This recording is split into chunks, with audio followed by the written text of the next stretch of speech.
Breazzeal. I am a student at UA Fort Smith, Arkansas, and I will be reading an excerpt from The Diary of Anne Frank, a book that was banned for being sexually explicit and having homosexual themes. I personally think that The Diary of Anne Frank should be read just so you have an accurate portrayal of what the Jewish people went through in World War I and II, and how strong it takes a person to live through such tragedy. Dear Kitty, if you were to read my pile of letters one after another, you would certainly be struck by the many different moods in which they are written.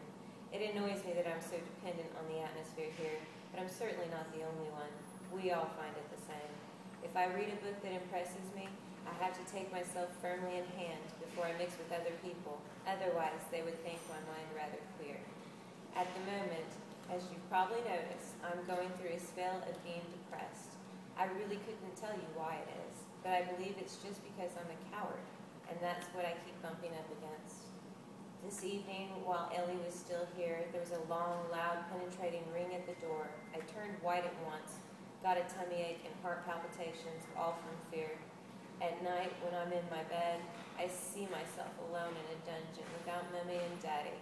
Sometimes I wander by the roadside, or our secret annex is on fire, or they come and take us away at night. I see everything as if it is actually taking place, and this gives me the feeling that it may all happen to me very soon. Mia often says she envies us for the possessing such tranquility here. That may be true, but she's not thinking about all our fears. I simply can't imagine that the world will ever be normal for us again.